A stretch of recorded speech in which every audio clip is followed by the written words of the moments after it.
नमस्कार, जय माता दी, जय महालक्ष्मी। मैं हूं आपके साथ आपकी अपनी हुसैन डॉक्टर वायरा की। और सालों साल से आप मुझसे धनवर्षा पोटली मंगाते हैं। ये एक ऐसी चमत्कारी पोटली है जो लोग हमारे साथ अभी नए जुड़े, हमारे परिवार का हिस्सा। मैं उन्हें बता दूं, इसे धनतेरस वाले दिन आपको अपनी तिजोरी में, अलमारी में, गल्ले में, अपने ऑफिस में, अपने फैक्ट्री में या अपने मंदिर में घर के रखना होता है। ऐसा नहीं है कि इस पोटली को रखने के बाद धन की बारिश होने लगती है और आप हाथ पर हाथ धरकर घर पर बैठ जाइए, बाकी सब कुछ तो ये पोटली कर लेगी। अगर ऐसा होता तो ये पोटली अपने हाथों से बनाकर पूरे देश में मैं बांट देती। ये पोटली लक्ष्मी का साक्षात रूप है। ये तो जब आपके घर में जाएगी, आपको मिलेगी, आपके हाथ में आएगी, वो वाइब्रेशन से आप महसूस करेंगे।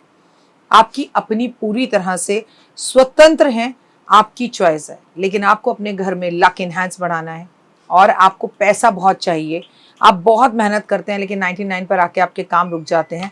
कुछ भी ऐसा है तो आपको ये धनवर्षा पोटली ज़रूर मंगानी चाहिए। अगर आपको ये धनवर्षा पोटली चाहिए तो पूजा, अनु और आरती को कॉल करें हमारे ऑफिस के नंबरों पर और तुरंत आप अपनी पोटली बुक कराएं। लेकिन जब भी आप पोटली की पेमेंट करें, पहले वीडियो कॉल कर ऑफिस, जो मेरे पीछे आपको ऑफिस दिखाई दे रहा है, ये ऑफिस या मुझे ज़रूर देखें। जब तक आप ऐसा ना करें, जब तक कहीं पर भी पेमेंट ना करें, ताकि आपकी कीमती कमाई कहीं फंस ना जाए। नंबर 1। नंबर 2, हमारे ऑफिस से कभी आपको कॉल नहीं आता, हम सीधा आपसे वीडियो के थ्रू बात करते हैं। ये पोटली रखनी कैसे है, कब रखनी है, कहाँ रखनी है, इसके लिए भी आपके पास डायरेक्टली मेरी एक वीडियो पहुँचेगी।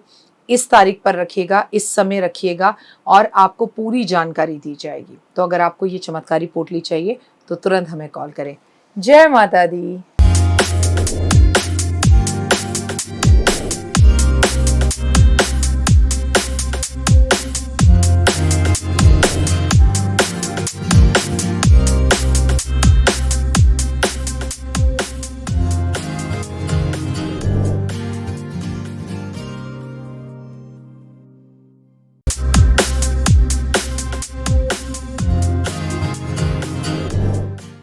नमस्कार, सुस्वागतम, वेलकम, अभिनंदन। मैं हूं आपके साथ आपकी अपनी हुसैन डॉक्टर वायरा की। आपका स्वागत, अभिनंदन करती हूं आपके, मेरे और माता रानी के इस खूबसूरत से यूट्यूब चैनल पर। और शत नमन सर झुकाकर आपके पितरों को करती हूं, क्योंकि 7 सितंबर रविवार वाले दिन से श्राद्ध आरंभ हो रहे हैं। श्राद्ध में क्या करें, क्या ना करें, कब कब है श्राद्ध, श्राद्ध की तिथियों के बारे में जानिए। लेकिन कार्यक्रम की शुरुआत हमेशा की तरह बिलीव इन कर्मा।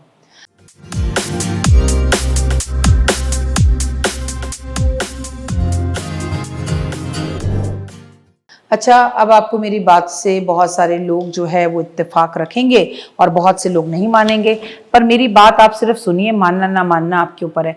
कई लोग कहते हैं हम गया जी में जाके श्राद्ध कराए और बस हमने एक बार श्राद्ध कर दिया, अब हम दोबारा अपने पितरों के नाम का कुछ नहीं करते।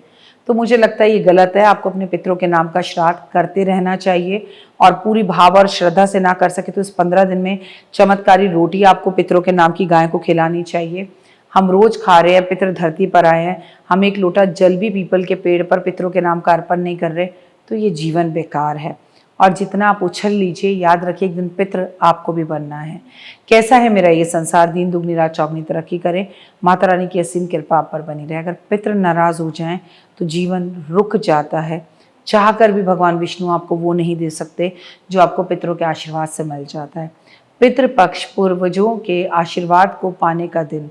हिंदू धर्म में पितृपक्ष को बहुत महत्वपूर्ण कहा गया है।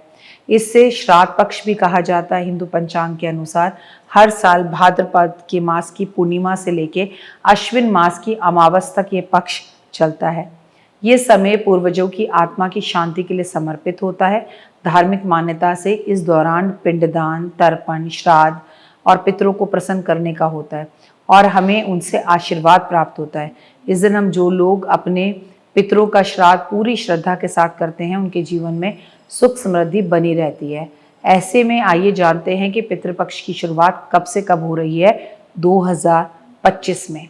और आपको पूरे 15 दिन तक जो चमत्कारी रोटी मैं आपको बनाना सिखाती हूँ वो बनाकर खिलानी है। कब से कब तक शुरू है पितृपक्ष?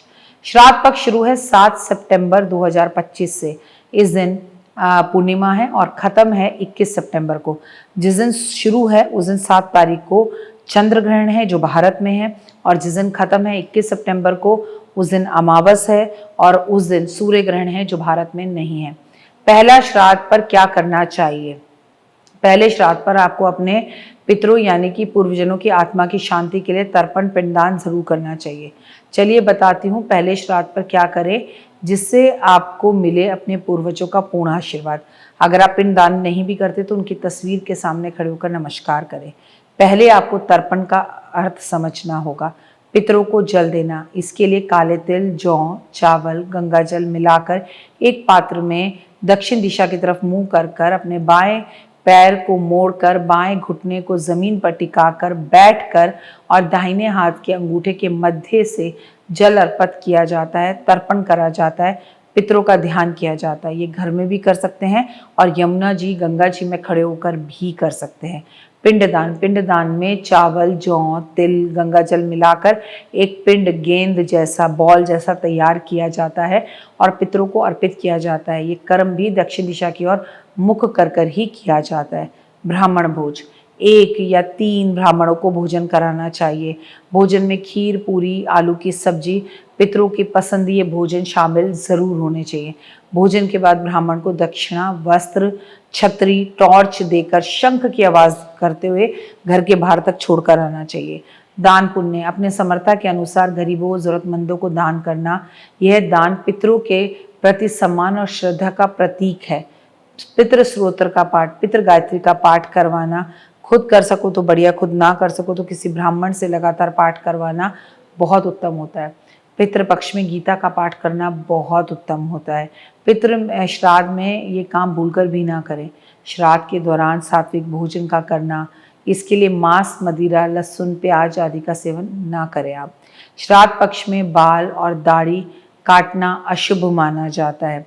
श्राद्ध पक्ष में कोई भी शुभ कार्य करने से पहले शादी, सगाई या नए घर को खरीदना चाहिए, अन्यथा श्राद्ध पक्ष में नहीं खरीदना चाहिए, ऐसा शास्त्र कहते हैं और हमारे बड़े बुजुर्ग कहते थे। श्राद्ध पक्ष में किसी भी लड़ाई झगड़े, आभूषण भाषा, अभद्र भाषा का प्रयोग नहीं करना चाहिए। ऐसा करने से पितृ नाराज हो जाते हैं। श्राद्ध कर्म में तांबे, पीतल के बर्तनों का उपयोग नहीं करना चाहिए। ऐसा करने से भी हमारे पितृ जो है वो नाराज हो जाते हैं। कौओं को मीठा या पनीर, चीनी वाला जरूर श्राद्ध पक्ष में कराना चाहिए। श्राद्ध किस आधार पर किया जाता है? श्राद्ध के बारे में बहुत लोगों को जानकारी है। कोई कहता है, सबकी जानकारी अलग अलग है। बहुत कम लोग हैं जो इसे सरल शब्दों में समझा पाते हैं कि श्राद्ध का आधार क्या होता है। तो कई लोग तो इसे मानते भी नहीं है कि अरे कौओं को खिलाने से हमारे पितरों को कैसे मिलेगा। श्राद्ध कर्म मृत्यु तिथि के आधार पर किया जाता है, यानी कि जिस दिन व्यक्ति की मृत्यु होती है, पितृपक्ष के उसी दिन उसका श्राद्ध किया जाता है। अगर किसी अपने पूर्वज की मृत्यु की तिथि याद ना हो तो उसका श्राद्ध अमावस पर सर्व पितृ श्राद्ध के नाम से किया जाता है, जिसके अगर हम मृत्यु की तिथि भूल गए हैं।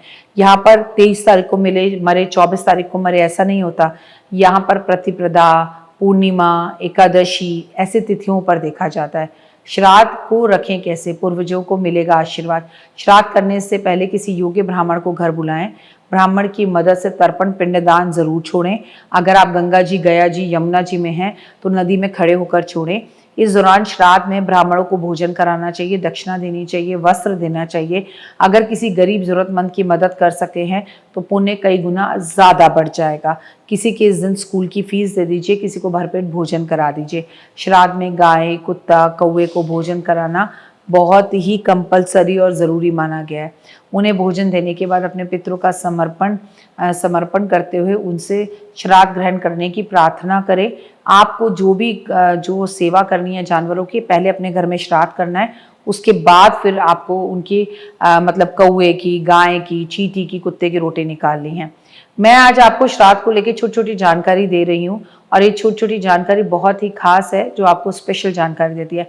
हमारे शास्त्रों में बताया गया है कि श्राद्ध की पूजा सबसे पहले के समय दोपहर में ही होनी चाहिए। दोपहर के बाद ब्राह्मणों की सहायता से मंत्रोच्चारण, श्राद्ध पूजन के बाद जल का तर्पण, भोजन, गाय, कुत्ते, कौवे का हिस्सा जरूर निकालना चाहिए। पर जितनी जल्दी सुबह श्राद्ध करें उतना अच्छा।